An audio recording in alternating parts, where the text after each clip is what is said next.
E juiz cibernética, só para ter um conceito inicial, a cibernética é a relação entre homem e máquina, é o estudo dessa relação. E a cibernética, ele pega essa relação homem-máquina e coloca no viés jurídico. Então, essa é a relação... esse termo é um termo utilizado por Miguel Reale, na História do Pensamento Jurídico, onde ele vai explicar que o homem precisa de... Vai ter um momento que o homem vai precisar de um autômato com um banco de dados jurídico para auxiliá-lo. Isso em relação aos operadores do direito. Então, ele entra com esse termo, juiz cibernética. E hoje, aí, mais do que a gente já viu ontem, a gente vive numa sociedade onde o nosso estudo, o nosso trabalho, nossa diversão, tudo é voltado para o viés digital. E, como o Cleobert falou, é necessário ter uma reeducação, ter uma reimplantação, uma remodelagem do nosso padrão de educação, que tem que ser voltado não só para o viés convencional, mas incluir também o âmbito digital. Tá? E eu coloquei alguns protagonistas dessa sociedade digital, que hoje a gente, de certa forma, tem essa relação, que são os operadores do direito, os gestores, os assistentes técnicos ou peritos, o ethical hacking, que ele vai fazer a parte de segurança da informação, o cracker, o hacker ou o marketing. Tudo isso aqui está envolvido, são as pessoas praticamente que estão envolvidas na sociedade digital. Tá? Quando eu coloco o ethical hacking aqui, eu estou incluindo os profissionais de segurança da informação, os desenvolvedores, eu estou colocando aqui os desenvolvedores que utilizam o privacy by design, por exemplo. E está faltando um protagonista aqui. Quem é, pessoal? Alguém sabe responder? O usuário. O usuário é a peça que está aqui no meio de tudo isso aí. Está vendo a onda levar tudo, seja promovendo a segurança, seja no meio do perigo, diante de invasão, de malwares, de todo esse parâmetro. E falta mais algum protagonista novo? Alguém responde?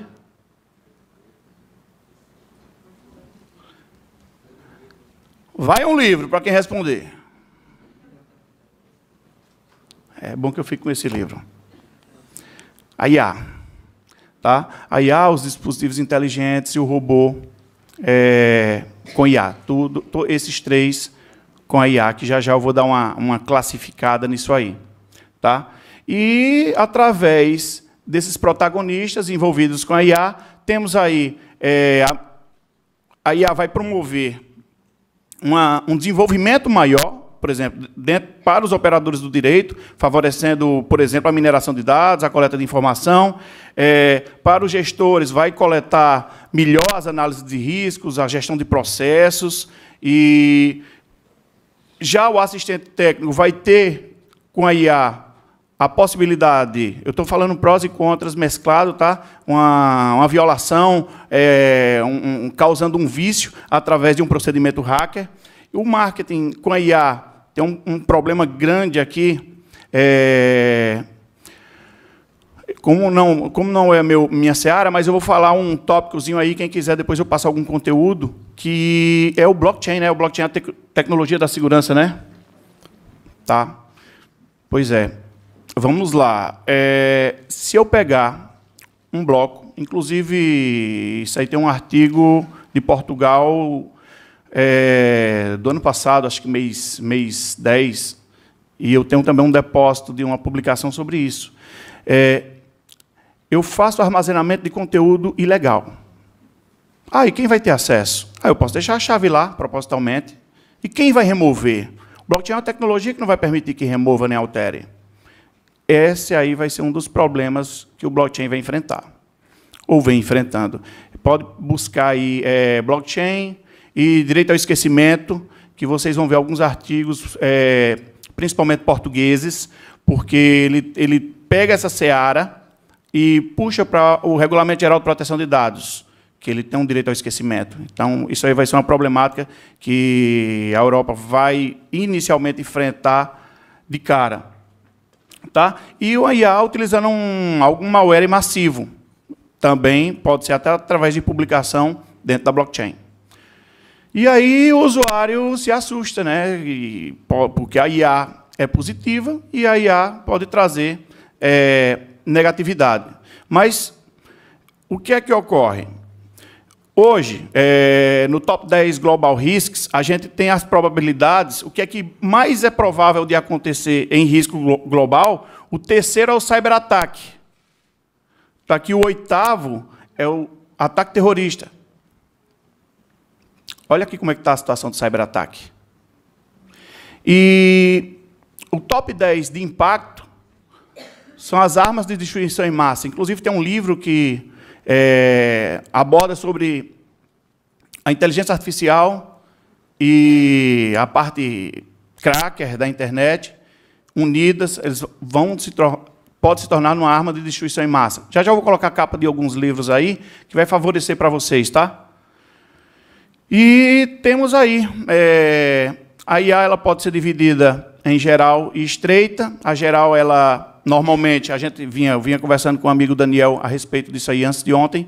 A IA ela vai poder ter um aprendizado em âmbito geral, só que ela é menos qualificada. E tem a IA estreita, que ela tem um pensamento, ela é desenvolvida para ter, eu falei pensamento, mas ela para ter uma desenvoltura, por exemplo, no estudo de contratos, por exemplo, até isso foi abordado ontem aqui, muito bem.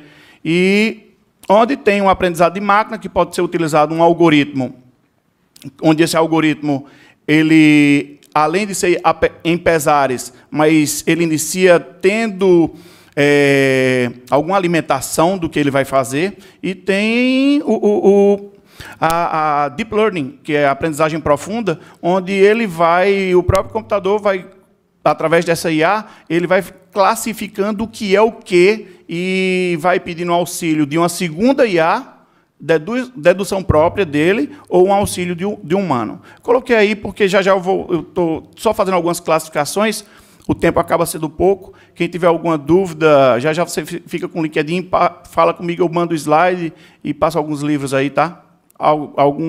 Algumas capas.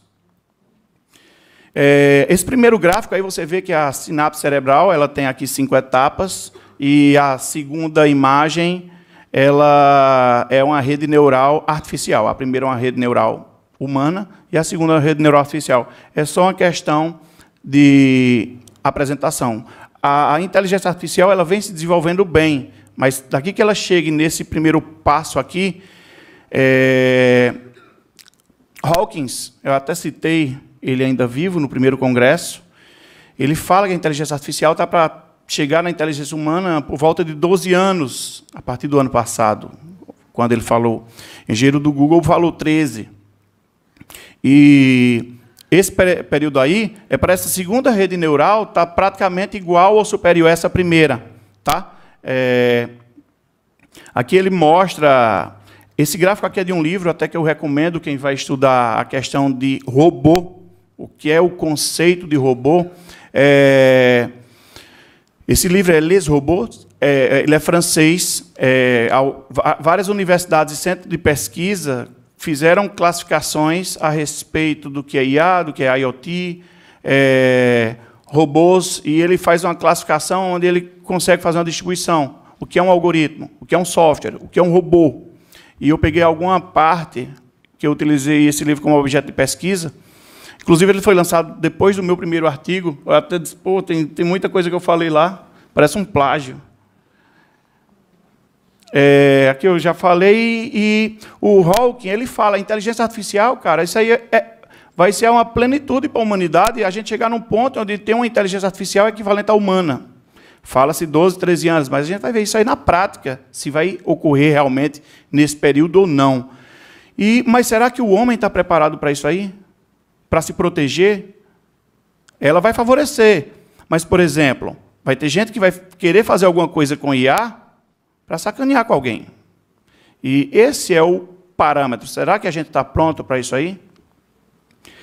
E em uma definição do que seja o robô, com base na pesquisa do livro, já vou colocar a capa dele, ele divide o robô, ele diz que, para se utilizar o termo robô, eles são 6 etapas. Tá? Isso eu estou falando com base em estudo francês. Hoje, várias pessoas vão falar de algoritmo, falam só de um software e sempre citam, eu coloquei 800 robôs para trabalhar em uma situação. Então, é um termo que ele ainda não está 100% adequado. Tá? Mas aqui foi com base, acho que, se eu não me engano, são 28 universidades, os chefes de pesquisa. Ele tem que ter um hardware, ele tem que ter alimentação não própria, ele não pode gerar alimentação própria, ele tem que ser alimentado. A capacidade de agir, ele tem a movimentação, mas essa movimentação ele tem que perceber também ao seu redor, ele tem como se fosse uma primeira inteligência e uma segunda inteligência para se utilizar como consciência, para ele poder entender ao redor como se fosse, como eu falei, a consciência, e capacidade de decisão e a capacidade de aprender. Essa é a qualificação de um robô. Esse que está ao lado não é um robô, é um brinquedo para eles, tá?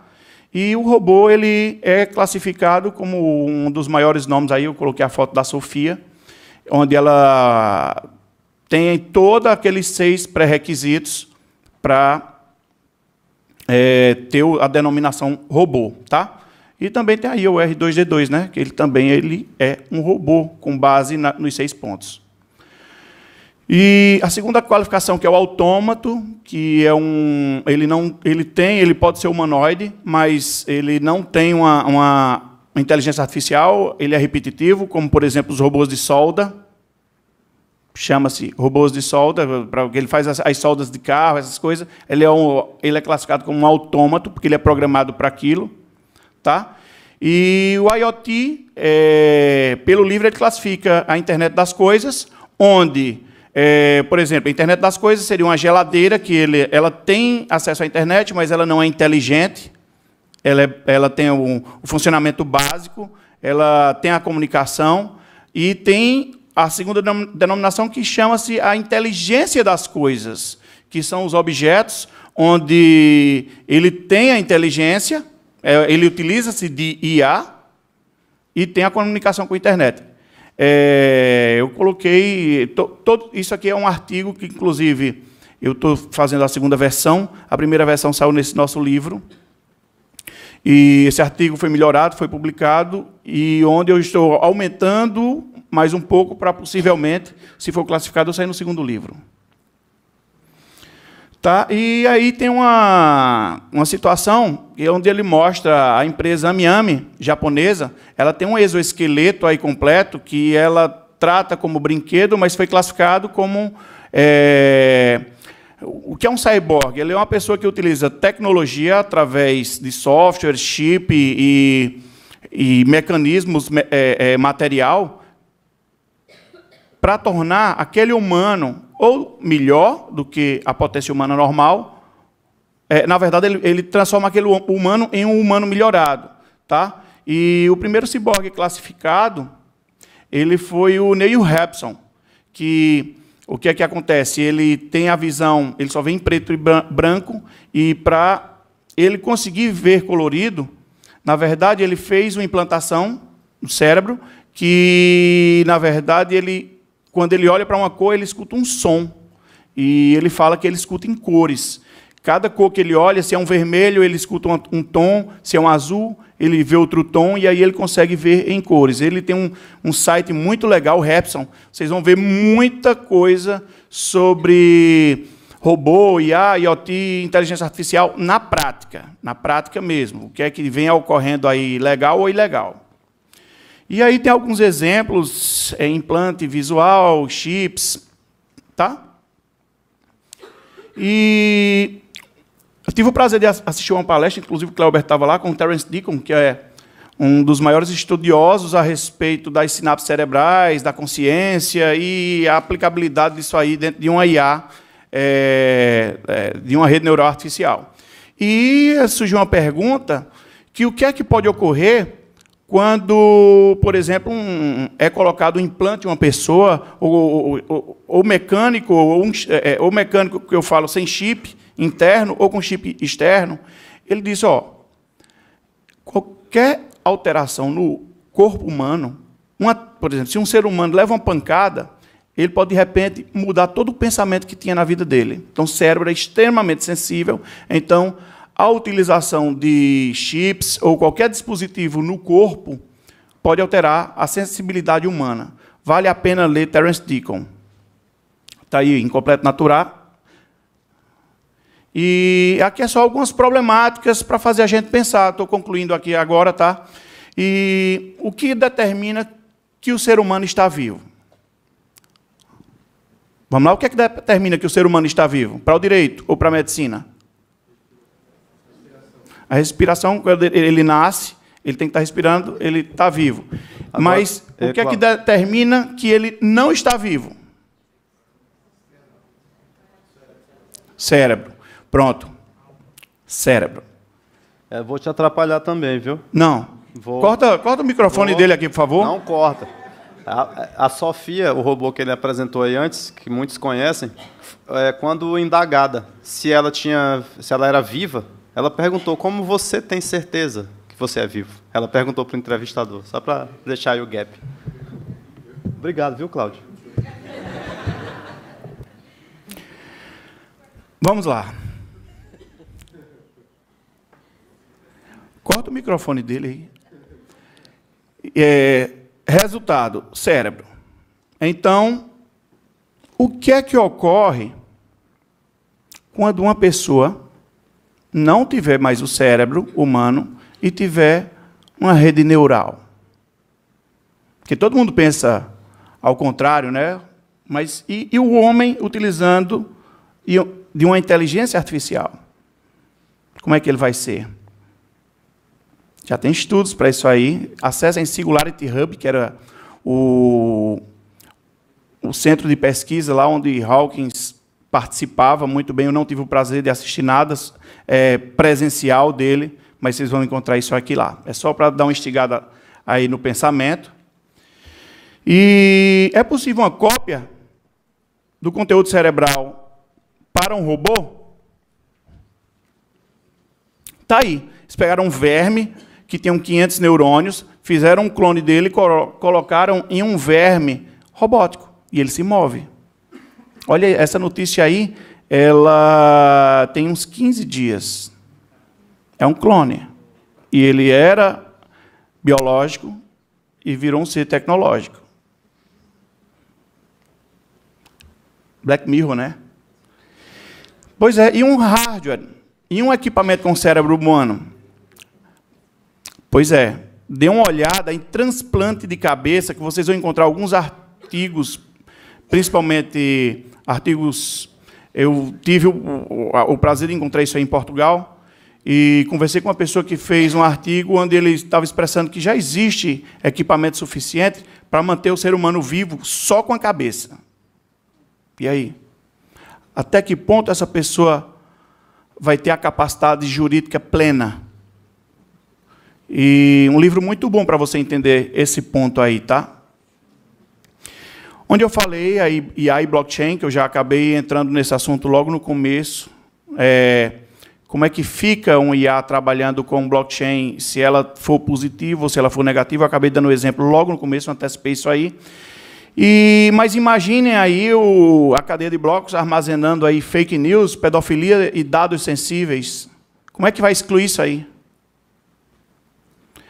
Ah, mas como é que eu acesso se a chave é privada? Está aí, você solta a chave, propositalmente. Problemas. É só uma questão de reflexão, tem várias pessoas que estão congeladas, aí esperando reviverem, algumas que tiveram traumatismo, o dano foi cerebral, outras não, então a gente não sabe como é que fica, mas estão esperando aí, né? Então, isso aí é uma questão só muito reflexiva e filosófica, esse tema que foi abordado.